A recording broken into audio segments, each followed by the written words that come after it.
Yo YouTube, j'espère que tu vas bien. On dirait une phrase de YouTubeuse. Oh, attendez, là je reviens dans mes clichés de YouTube. À chaque fois que je refilme, j'ai l'impression que je sais plus où j'habite. Je suis grave contente de refilmer une vidéo. Genre, ça faisait hyper longtemps. Comme d'habitude, je vais pas m'excuser du temps que je ne suis pas là à chaque fois. Parce que vous savez très bien que c'est toujours la même chose. Je vais aller fermer la porte parce que sinon vous allez entendre toute ma maison là, ok? Je suis grave contente de vous retrouver pour cette nouvelle vidéo. Je vais pas m'excuser du temps que je n'ai pas été là. Enfin, je m'excuse auprès de vous, mais je vais pas m'excuser à H24. Vous savez très bien que quand je prends des pauses, c'est que j'en ai besoin. Ne cherchez pas à comprendre. Mais comme d'habitude, je suis toujours là. Je le répète à chaque vidéo. Parce que oui, vous le savez très bien, c'est impossible que je quitte YouTube comme ça. Je veux dire, au bout d'un moment, à qui vous parlez en fait. Du coup, aujourd'hui, on se retrouve pour une nouvelle vidéo. Une vidéo qui va parler d'un sujet quand même pas mal important. C'était un sujet que je voulais vous parler déjà d'il y a longtemps, parce que je l'ai vécu quand même assez vite après mon opération. Comme vous avez vu dans le titre, c'est par rapport à ma poitrine, parce que oui, je porte des prothèses. Et j'avais fait une vidéo d'ailleurs, n'hésitez pas à aller la voir. J'avais fait une vidéo sur mon augmentation mammaire, et on va parler de ça aujourd'hui. Voilà, qu'on se le dise. Il faut savoir que moi, mon opération, elle date d'il y a 2 ans, 3 ans. 3 ans que je me suis fait refaire la poitrine, je crois. 3 ans. 3 ans que je me suis fait refaire les seins. Je suis passée d'un bonnet A à un bonnet E. Souvent ça mixe entre le D et le E, mais sinon ma vraie poitrine c'est du E. Mais il y a eu un petit souci et je voulais vous en parler. J'avais vu une vidéo d'une fille, je ne sais plus son nom, que je suis sur YouTube, qui avait parlé de ce souci là. Et elle avait parlé tellement ouvertement et tout. Et moi, comme vous le savez, j'ai grave pas du mal à vous parler de sujets assez sensibles ou sujets qui sont assez perso. Et du coup, je me suis dit pourquoi pas, et surtout si ça peut prévenir certaines filles ou autres. On va parler de l'augmentation mammaire et des prothèses directement. Et moi, les soucis que j'ai eu par rapport à cette opération. En fait, quand vous allez voir votre chirurgien, il faut savoir que... ouais, je vous raconte ma vie direct, hein, parce que comme ça, on va dans le vif du sujet, je vous fais pas attendre. Quand j'étais allée voir le chirurgien, ça s'était super bien passé. Moi, comme je vous ai dit, le maximum que j'ai eu avec les hormones, c'est un bonnet A, et j'étais déjà très fière de ce bonnet A. Mais j'aimais pas trop la forme de mes seins. Moi, de profil, c'était assez plat ici. Et j'avais un petit peu le bombé en bas, mais c'était très plat en haut. J'avais, si je dis pas de bêtises, c'est forme anatomique ou alors forme en poire. Donc du coup, c'était vraiment genre plat et le petit bombé à la fin. Et moi, ce qui me manquait de fou, c'était le décolleté ici, vraiment le gros bombé. C'était vraiment ça qui me manquait de fou et ce qui me plaisait. Parce que chaque poitrine est différente, ça on le sait très bien. On avait décidé de la taille des prothèses. D'ailleurs, j'ai pas fait la conne. Je suis allée voir, d'ailleurs, c'est un petit tip que je vous donne. N'hésitez pas à aller voir plusieurs chirurgiens pour éviter de vous faire n'importe quoi. Donc du coup, j'étais allée voir plusieurs chirurgiens, je crois 3 chirurgiens en tout, pour savoir à peu près quelle poitrine j'allais faire.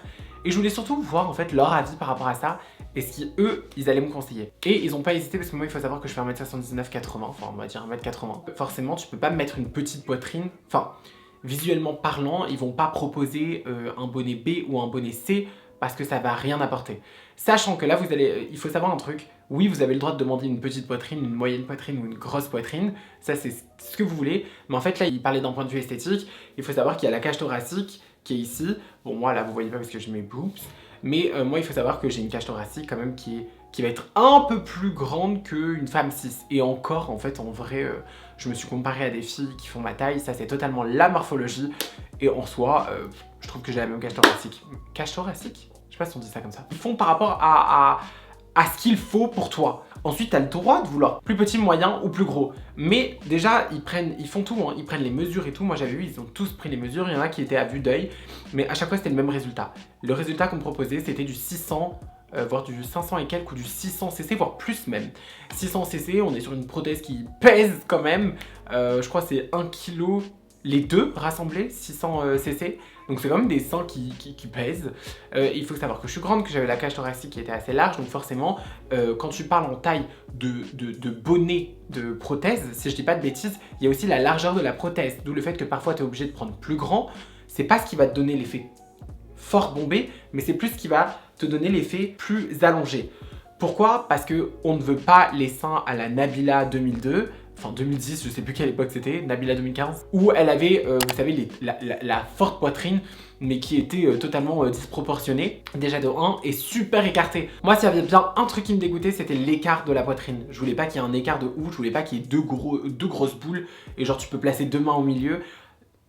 Donc j'avais vu avec eux pour trouver une taille de poitrine, une taille de prothèse, qui non seulement était assez large, mais aussi assez volumineux. Donc j'avais vu avec tout le monde, ils m'avaient tous proposé le 600cc, donc je me disais que c'était plutôt normal, surtout qu'en fait, j'avais vu un chirurgien à l'hôpital, et à l'hôpital en fait ils te prennent des mesures et tout, et en fait ils ont un petit carnet avec la taille de poitrine qu'il te faut par rapport à ta taille.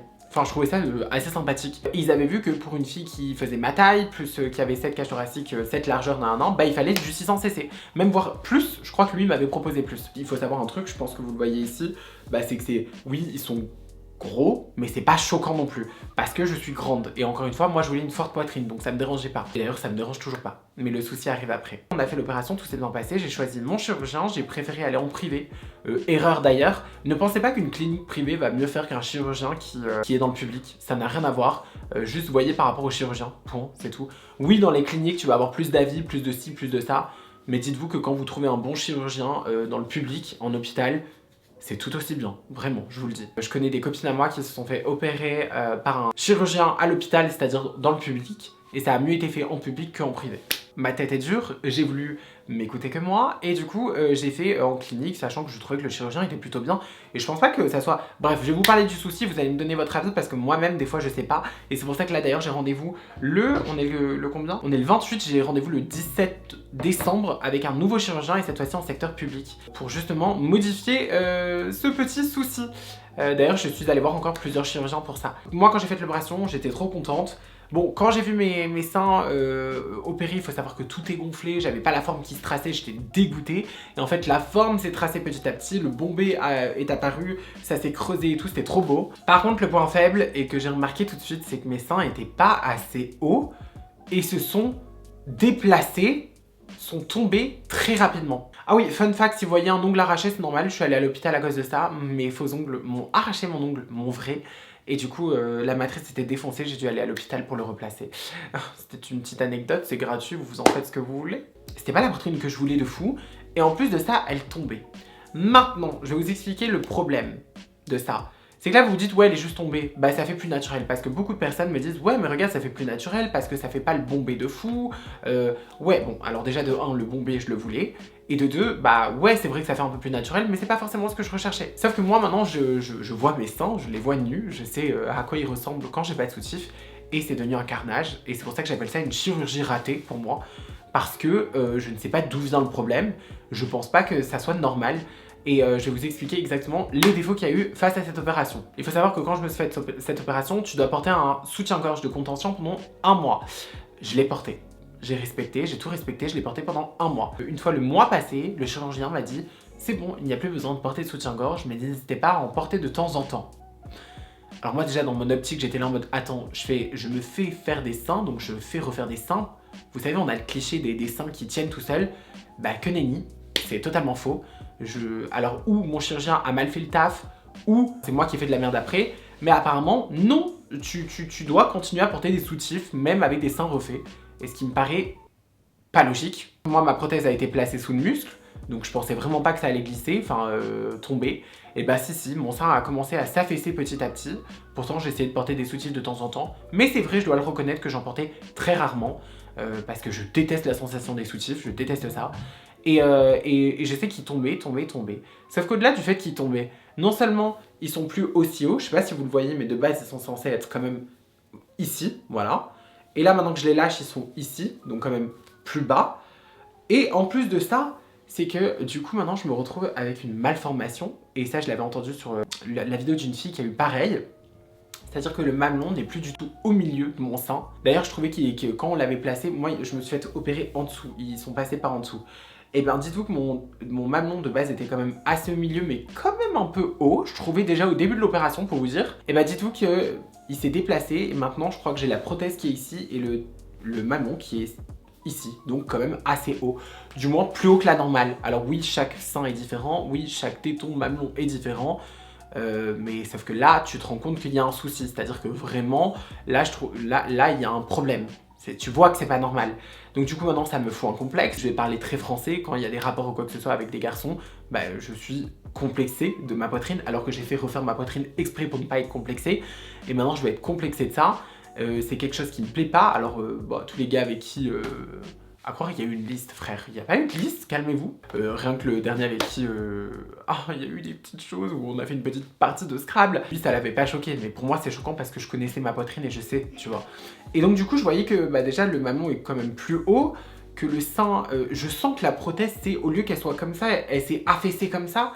Donc, c'est beaucoup plus bombé en bas et moins bombé en haut.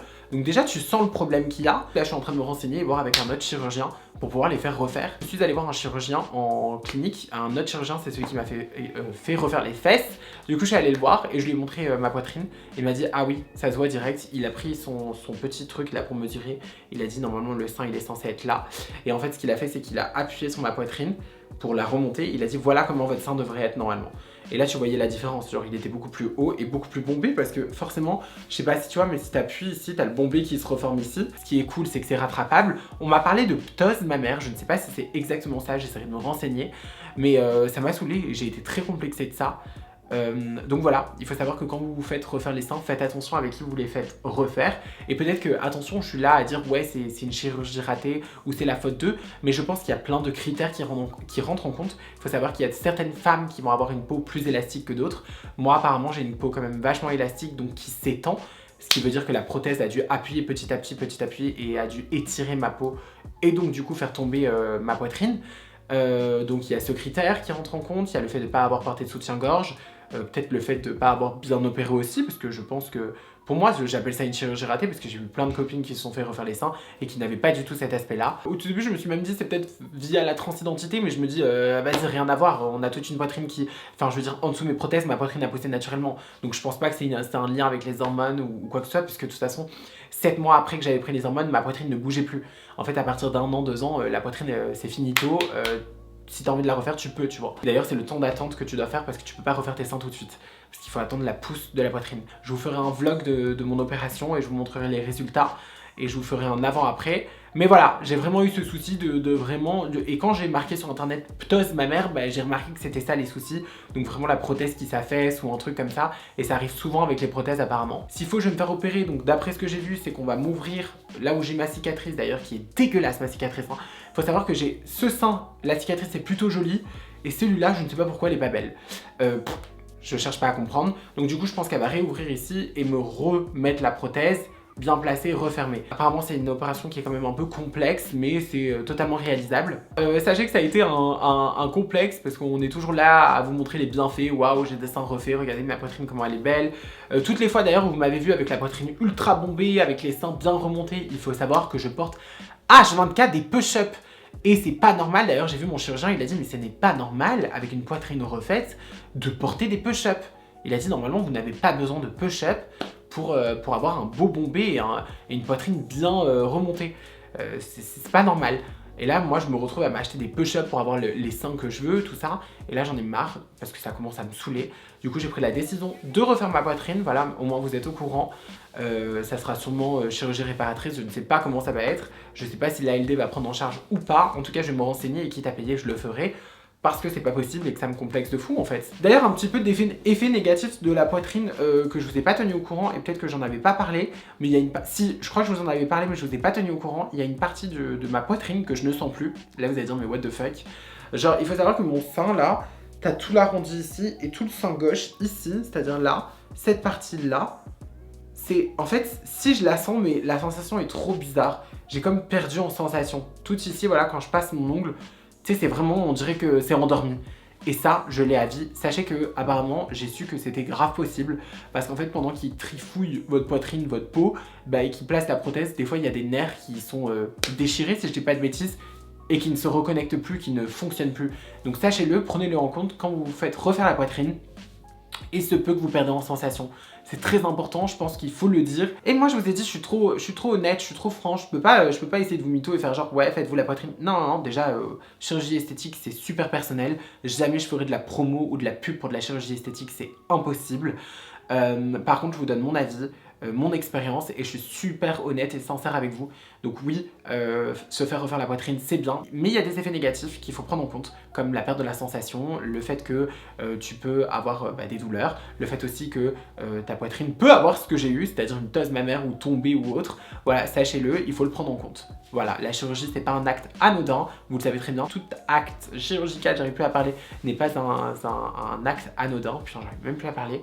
Sachez-le, c'est pas des trucs qu'il faut prendre à la légère, même si oui, la poitrine maintenant c'est une opération qui est très connue parce que c'est depuis la nuit des temps, surtout que les nouvelles techniques avec les nouvelles prothèses, voilà, maintenant on n'a plus besoin de les changer X temps. Je sais que moi je peux la garder 10 à 15 ans et rechanger. Donc ça c'est trop bien. Mais voilà, il faut prendre en compte tout ça. Donc voilà, c'était une vidéo un petit peu rapide, c'était pour mon petit retour, mais je trouvais que c'était pas mal important et j'aime bien quand on parle de sujets comme ça.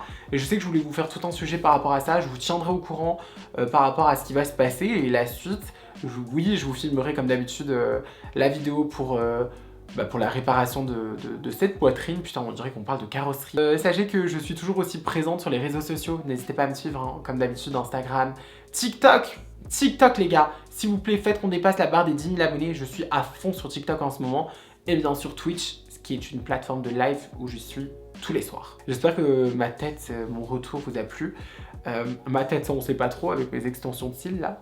Et ouais, j'ai trop hâte de vous filmer plein de trucs et vous créer plein de contenu parce que ça m'a grave manqué. Vous savez très bien que quand je fais une pause pendant longtemps, je suis trop une adepte et je suis trop en mode ouais, j'ai trop envie de faire plein de choses. Moi, je vais vous souhaiter une bonne soirée et faire une fin de vidéo. Si la vidéo vous a plu, n'hésitez pas à lâcher un like et surtout, n'hésitez pas à vous abonner. Vous avez ma petite tête qui va s'afficher là avec ma dernière vidéo. Et sur ce, on se dit à la prochaine YouTube. Des bisous.